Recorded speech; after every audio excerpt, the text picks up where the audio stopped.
नमस्कार साथियों, मैं आपका साथी अनिल गुर्जर। साथियों, आज के इस वीडियो में हम बात करेंगे शिक्षा पोर्टल पर बच्चों के छात्रवृत्ति हेतु प्रोफाइल अपडेशन के संबंध में।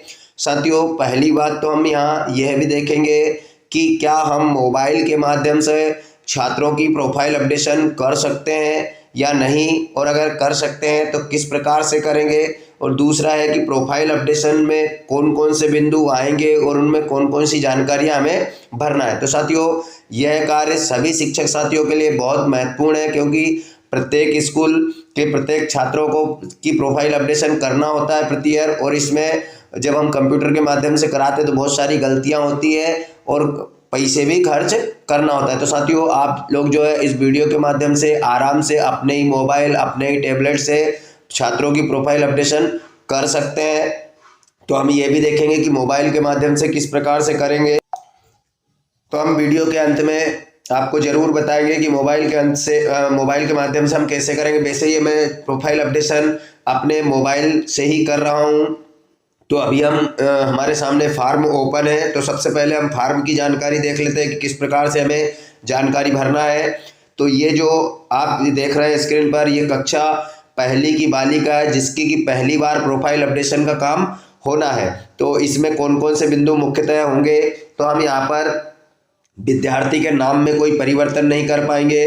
दूसरा, माता पिता के नाम में भी कोई परिवर्तन नहीं कर पाएंगे। हम यहाँ पर अगला जो पॉइंट है कि क्या पिता स्वर्गवासी है, तो यहाँ पर हाँ या नहीं में जवाब है। दूसरा, पिता का व्यवसाय कौन सा है, तो यहाँ पर जैसे ही हम टिक करेंगे उसमें बहुत सारे बिंदु यहाँ पर खुलकर सामने आएंगे, जिसमें जो भी पिता का संबंधित व्यवसाय है वो हम यहाँ टिक कर देंगे। उसके बाद पिता की जो वार्षिक आय है वो हम परिवार की वार्षिक आय यहाँ पर लिख देंगे।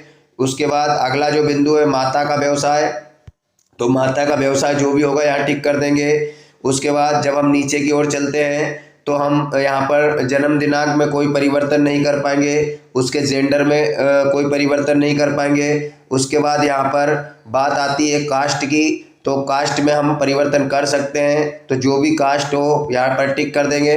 साथियों, कास्ट में एक ध्यान रखने योग्य बात यह है कि अगर कोई बालक बालिका एसटी का आता है तो उसके सामने उपजाति का ऑप्शन खुलता है, जिसमें 3 उपजातियां यहाँ पर आती है, बेगा, भारिया, सहरिया।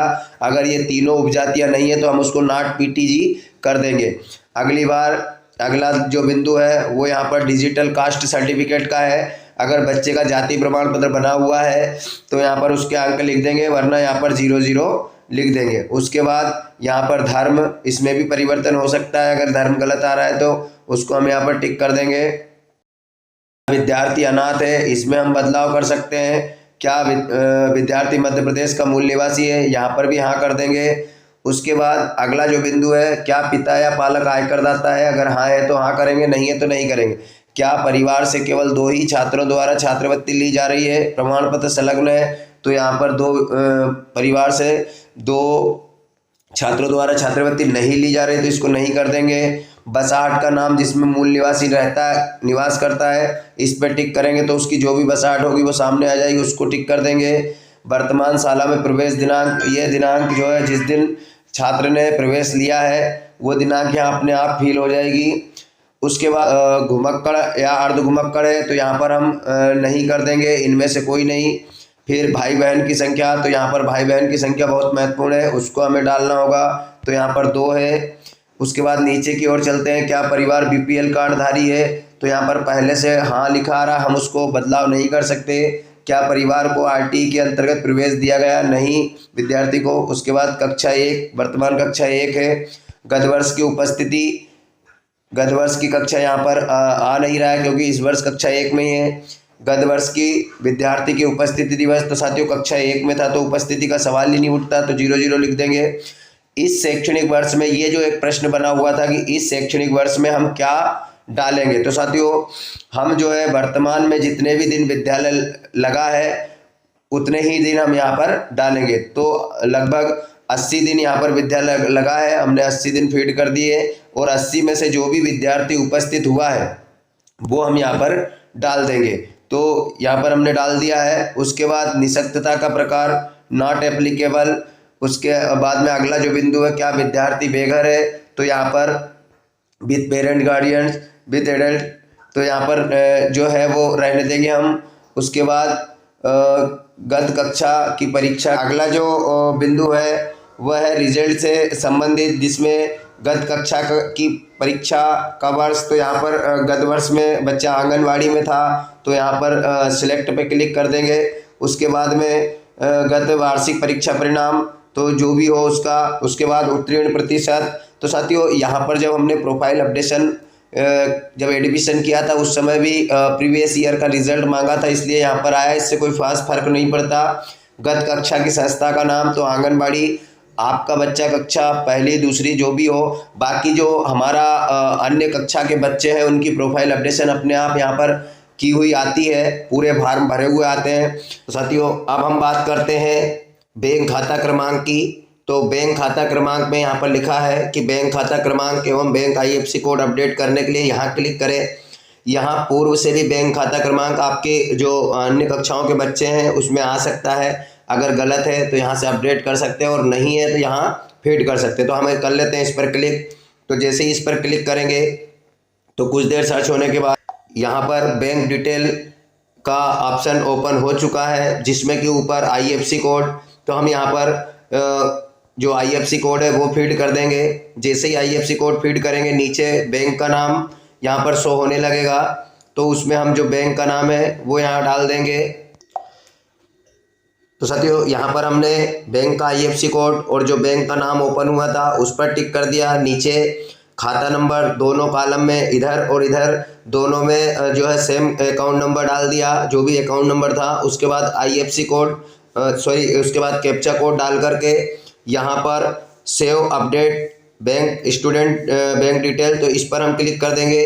जैसे ही इस पर क्लिक करेंगे तो यहाँ पर जो है थोड़ी देर में एक मैसेज आ चुका है कि बैंक खाते की जानकारी सफलतापूर्वक अपडेट कर दी गई है। इसको हम ओके कर लेते हैं और पुनः जो है हम वही उसी फार्म पर चलेंगे।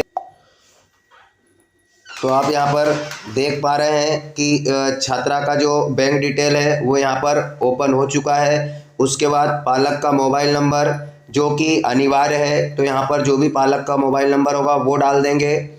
उसके बाद अगर विद्यार्थी या पालक की जीमेल ID है तो वो डाल देंगे। और लाडली लक्ष्मी क्रमांक, यहाँ पर प्राथमिक और माध्यमिक शालाओं में पढ़ने वाली बालिकाओं का जो लाडली लक्ष्मी का अंक है वो यहाँ पर डाल देंगे। ये कंपलसरी नहीं है साथियों। इसमें जो मुख्य चीज़ें कंपलसरी जिनमें स्टार लगे हुए हैं रेड कलर में, वो जानकारी भरना अनिवार्य है। उसके बाद यहाँ पर पूरी जानकारी फिल करने के बाद जो नीचे सेम कैप्चा कोड दिया है वो हम यहाँ पर फिल कर देंगे। और उसके बाद में यहाँ पर दो प्रकार के ऑप्शन ओपन हो रहे हैं। तो दो प्रकार के ऑप्शन कैसे कि एक ऑप्शन है सबमिट करने का और दूसरा है ड्रॉप एंड सेव का। तो यहाँ पर अगर जैसे आप सबमिट पर क्लिक कर देंगे तो बच्चे की प्रोफाइल अपडेशन का फॉर्म कंप्लीट होकर वो जो है संकुल के लिए लॉक होने के लिए चला जाएगा। और यहाँ पर अगर ड्रॉप एंड सेव करेंगे तो इसमें आप जो है करेक्शन भी कर पाएंगे। तो साथियों इसमें अगर आप सबमिट भी कर देते हैं तो बैंक डिटेल की जानकारी दोबारा से अपडेट कर सकते हैं। उसके अलावा अन्य कोई जानकारी आप इसमें अपडेट नहीं कर पाएंगे। कुछ जानकारियाँ जो है वो फ्रीज हो जाती है, उसको अपडेट नहीं कर पाएंगे। तो आप इसको ड्राफ्ट एवं सेव पर कर देंगे, लेकिन बाद में आपको सबमिट जरूर करना होगा। तो हम इसको डायरेक्ट सबमिट कर देते हैं क्योंकि सामान्य जानकारियाँ इसमें सही भरी गई हैं। तो यहाँ पर student is not eligible for any scholarship, मतलब ये जो छात्रा है वो किसी भी स्कॉलरशिप के लिए पात्र नहीं है। अगर स्कॉलरशिप के लिए पात्र होती तो यहाँ पर उसकी छात्रवृत्ति लिख कर आ जाती कि इस बालिका को इतनी छात्रवृत्ति यहाँ पर मिलना है। तो ये जो फार्म है वो सबमिट हो चुका है। अब इसको हम यहाँ से बंद कर देते हैं। अब साथियों जो महत्वपूर्ण बिंदु जिसके लिए हम रुके थे कि आखिरकार हमें मोबाइल के माध्यम से कैसे इसको इस फार्म को ओपन कर पाएंगे, तो मैं लिए चलता हूँ आपको मेरे मोबाइल की अगली प्रोसेस पर। तो साथियों ये मेरे मोबाइल की मेन स्क्रीन है। इसमें आप जो लिंक है वो लिंक को कहीं भी जो है रख सकते हैं। जैसे कि मैंने व्हाट्सएप में किया, ये सारा काम लिंक के माध्यम से हुआ है। तो मैं यहाँ पर व्हाट्सएप को ओपन कर लेता हूँ और व्हाट्सएप को ओपन करने के बाद यहाँ पर आप नीचे देख रहे हैं कि प्रोफाइल अपडेशन लिंक, ये जो प्रोफाइल अपडेशन लिंक है ये कैसे काम करेगी। ये लिंक इस वीडियो के डिस्क्रिप्शन बॉक्स में भी दी गई है, आप वहाँ से भी इसको ले सकते हैं। तो प्रोफाइल अपडेशन लिंक, इस पर हम टिक करेंगे। तो जैसे इस पर टिक करेंगे तो यह लिंक जो है लॉगिन होने के लिए प्रथम बार में ले जाती है। तो हम यहाँ पर लॉगिन होने के लिए अपने एम शिक्षा मित्र वाले आईडी पासवर्ड से यहाँ पर लॉगिन हो जाएंगे।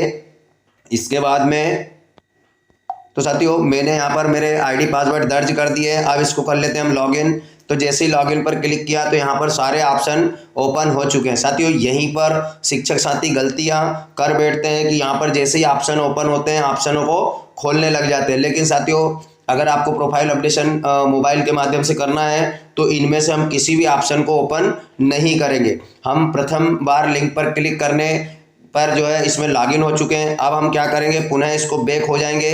बैक होने के बाद दोबारा से जो है व्हाट्सएप पर जाएंगे और व्हाट्सएप पर आने के बाद में उसी लिंक पर दोबारा टिक करेंगे। जैसे ही उस लिंक पर दोबारा टिक करेंगे तो यहाँ पर शैक्षणिक ईयर और छात्र की जो है समग्र आईडी डालने के ऑप्शन। तो साथियों यहाँ पर आपको विशेष तौर पे ध्यान रखना है कि हमने लॉगिन के ऑप्शन किस प्रकार से बताए हैं। ये जो लिंक है शिक्षा पोर्टल की, ये आपको कहीं से भी मिल जाएगी प्रोफाइल अपडेशन की। इस वीडियो के डिस्क्रिप्शन बॉक्स में भी दी गई है, आप वहां से भी उस लिंक को कॉपी कर सकते हैं। तो सबसे पहले लिंक पर टिक करना है जिससे कि आपका शिक्षा पोर्टल पर लॉगिन के ऑप्शन ओपन होंगे और लॉगिन होने के बाद में जो ऑप्शन खुलेंगे उसमें किसी पर भी टिक नहीं करना है। दोबारा लॉगिन होने के बाद उसी लिंक पर आकर टिक करके इसको ओपन कर लेना है। जैसे ही ओपन करेंगे इस प्रकार के ऑप्शन आएंगे। उसके बाद ऐड प्रोफाइल डिटेल पर, और यहाँ पर जो है पूरा फॉर्म हमारे सामने ओपन हो चुका है। साथियों इसके बाद क्या करना है कि जब आपका एक फॉर्म यहाँ पर कंप्लीट हो जाए तो दोबारा पुनः अगले छात्र का करने के लिए फिर से उसी लिंक पर जाकर टिक करना है। फिर एक बच्चे का फॉर्म कंप्लीट हो जाएगा, फिर जब तीसरे बच्चे का करना है तो उसी लिंक पर टिक करना है। लॉगिन बार बार नहीं होगा, लेकिन जब आप लिंक पर टिक करेंगे तो एक बच्चे का फॉर्म कंप्लीट होने के बाद दोबारा से बच्चे की आईडी डालने के ऑप्शन ओपन होंगे। तो आप इसको समझ के साथ आराम से कर सकते हैं, आपको कहीं भी जाने की आवश्यकता नहीं होगी। आप टैबलेट पर भी इसको कर सकते हैं, मोबाइल पर भी कर सकते हैं। तो धन्यवाद साथियों, आशा है आपको जानकारी समझ आई होगी और आप अपना कार्य मोबाइल के माध्यम से स्वयं कर पाएंगे। तो साथियों इस वीडियो को अपने शिक्षक साथियों तक शेयर अवश्य करें, और जिन शिक्षक साथियों ने अभी तक मेरे चैनल को सब्सक्राइब नहीं किया है वो ये चैनल को सब्सक्राइब कर लें, ताकि इसी प्रकार की आपकी समस्याओं के समाधान के लिए वीडियो मिलते रहें। तो धन्यवाद साथियों, मिलते हैं इसी प्रकार की नई जानकारी के साथ अगले वीडियो में। तब तक के लिए जय हिंद।